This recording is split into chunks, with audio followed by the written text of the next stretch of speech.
हिस्सा लेने वाली देश की जनता को सर झुका के नमन करना चाहता हूं, उनको बधाई देना चाहता हूं कि आपने दुनिया के सबसे बड़े लोकतंत्र के महापर्व में हिस्सा लिया। आज चुनावों के परिणाम आ रहे हैं और लगभग तस्वीर साफ होती हुई दिख रही है। ये चुनाव कई प्रकार का संदेश दे रहे हैं। एक सबसे बड़ा संदेश इस चुनाव में दिया जा रहा है जनता के द्वारा कि 10 साल के भारतीय जनता पार्टी के शासन से लोग दुखी हैं, परेशान हैं और वो इस सरकार को हटाना चाहते हैं।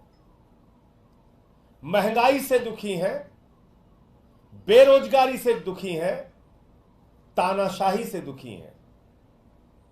जिस तरह से इस चुनाव में धनबल का इस्तेमाल किया गया, जिस तरह से इस चुनाव में ईडी तंत्र का इस्तेमाल किया गया, सीबीआई के तंत्र का इस्तेमाल किया गया, इनकम टैक्स के तंत्र का इस्तेमाल किया गया, पुलिस के तंत्र का इस्तेमाल किया गया, सारे विपक्ष को पकड़ पकड़ के जेल में डाला गया। हमारी पार्टी के मुखिया अरविंद केजरीवाल सहित हमारे शिक्षा मंत्री, हमारे स्वास्थ्य मंत्री मनीष सिसोदिया और सत्येंद्र जैन को जेल में डाला गया।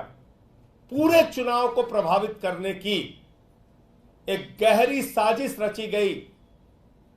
उसके बावजूद भारत के लोकतंत्र की यह खूबसूरती है कि देश की महान जनता ने कहा बीजेपी वापस जाओ। यह नारा है इस देश की जनता का। उन्होंने बाबा साहब के संविधान को बचाने के लिए वोट दिया। भारत में आरक्षण की व्यवस्था जो दलितों के, वंचितों के, शोषितों के, पिछड़ों के, आदिवासियों के लिए है, उसको बचाने के लिए वोट किया।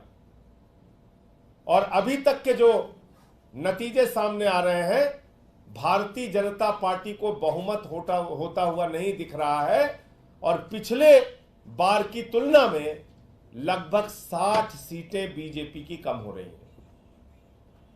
अब जरा सी भी नैतिकता है भारत के प्रधानमंत्री में, जरा सी भी नैतिकता अगर देश के प्रधानमंत्री नरेंद्र मोदी जी में है तो उनको इस्तीफा दे देना चाहिए, क्योंकि उन्होंने तो 400 पार का नारा दिया था। 400 पार। लेकिन देश की जनता समझ गई कि ये 400 पार चाहिए संविधान को बदलने के लिए, ये 400 पार चाहिए आरक्षण को खत्म करने के लिए, ये 400 पार चाहिए अपने पूंजीपति मित्रों को फायदा पहुंचाने के लिए। और इसलिए देश की जनता ने यह परिणाम दिया है।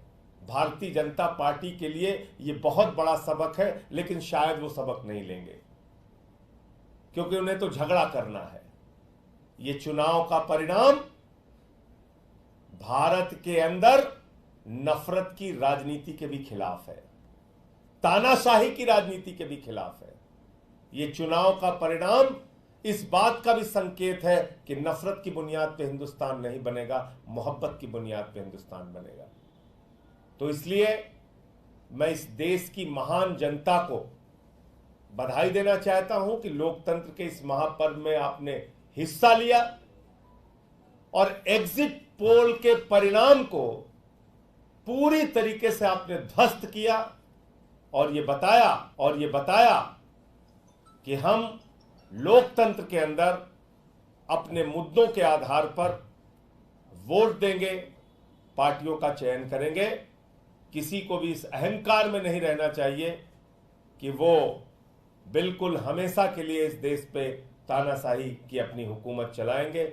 और वैसे भी प्रधानमंत्री जी ने जब से कहा कि उनका जन्म बायोलॉजिकल नहीं है, वो अवतार हैं, भगवान से भी बढ़कर अपने आप को मानने लगे। उनकी पार्टी गाना गा रही थी कि जो राम को लाए हैं हम उनको लाएंगे। इतना अहंकार हो गया कि भगवान श्री राम को लाने का दावा करने लगे। इतना अहंकार हो गया कि भगवान जगन्नाथ जी उनके भक्त हैं, ऐसा दावा करने लगे। तो आज बजरंगबली का दिन है, मंगलवार का दिन है और उनको एक संदेश, एक संकेत भगवान ने, प्रभु श्री राम ने, बजरंगबली जी ने, इस देश की जनता ने दिया है।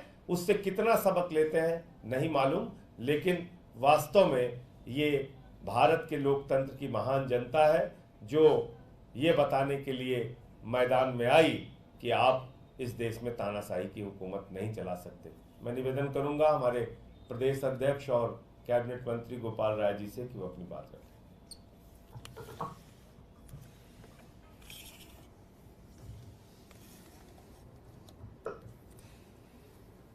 जिस समय चुनाव का 7वां चरण समाप्त हुआ और एग्जिट पोल आए, 7 चरणों के चुनाव में देश की जनता लगातार ये संदेश दे रही थी कि वो भारतीय जनता पार्टी की तानाशाही को खत्म करने के लिए, महंगाई और बेरोजगारी को खत्म करने के लिए अपना जनादेश दे रही है। लेकिन जिस तरह से जनता के संदेश को जानते समझते हुए आखिरी समय में भी भारतीय जनता पार्टी ने, देश की केंद्र की सरकार ने, प्रधानमंत्री जी ने पूरे मीडिया चैनल्स को जिस तरह से मैनेज किया गया और फर्जी एग्जिट पोल घोषित करके लोगों के साइकोलॉजिकल माइंड पर जिस तरह से दबाव बनाने की कोशिश की गई, मुझे लगता है कि यह जनादेश उसके भी खिलाफ है। आम आदमी पार्टी ने शायद इस देश के अंदर जितनी पार्टियां हैं सबसे विपरीत परिस्थिति में हमने ये चुनाव लड़ा और हमें इस बात का भरोसा है, जिस तरह से दिख रहा है कि पंजाब के अंदर से हमारे सांसदों की संख्या बढ़ने जा रही है सदन के अंदर। दिल्ली के अंदर भी जिस तरह से भारतीय जनता पार्टी ने सोचा था कि अरविंद केजरीवाल को, मनीष सिसोदिया को, सत्येंद्र जैन को गिरफ्तार करने के बाद पार्टी खत्म हो जाएगी। सभी लोग पूछते थे चुनाव कैसे लड़ोगे, प्रचार कौन करेगा। लेकिन उन विपरीत परिस्थितियों में भी आम आदमी पार्टी के सभी कार्यकर्ताओं को मैं बधाई देना चाहता हूं। उन्होंने अपनी चट्टानी एकता के साथ मिलकर के दिल्ली में कड़ी टक्कर दी भारतीय जनता पार्टी को। और हमें जिस तरह का अभी दिख रहा है कि दिल्ली के अंदर जो मार्जिन था भारतीय जनता पार्टी का, काफी बड़े पैमाने पर कम होने जा रहा है।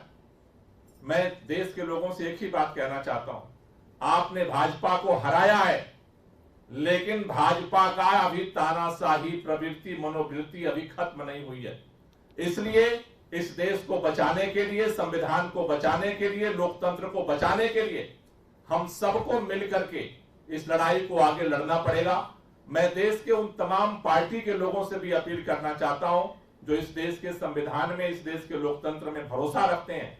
अपने अंतरात्मा की आवाज को सुनिए और इस देश के अंदर देश की जनता का जो जनादेश है उसे स्वीकार करते हुए इस तानाशाही को हटाने के लिए, संविधान को बचाने के लिए, एक लोकतांत्रिक सरकार बनाने के लिए आगे बढ़िए। मुझे भरोसा है कि जनता ने जो जनादेश दिया है देश की सभी पार्टियां सुनेगी, क्योंकि भाजपा के पास बहुमत नहीं है।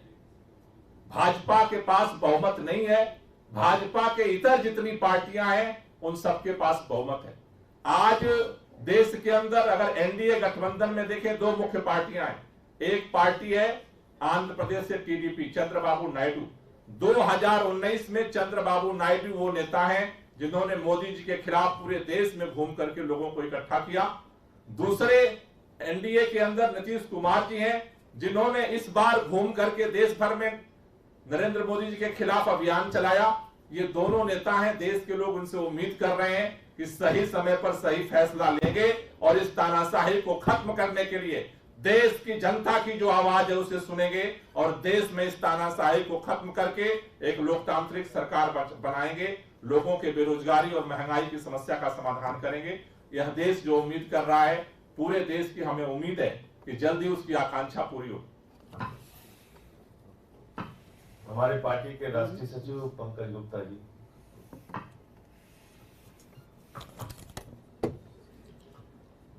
मैं समझता हूं आज पूरे देश की जनता, इस देश की जनता ने जो इस चुनाव में नतीजे दिए हैं वो इस देश पर ही नहीं पूरे विश्व पर एक बहुत बड़ा असर करेंगे।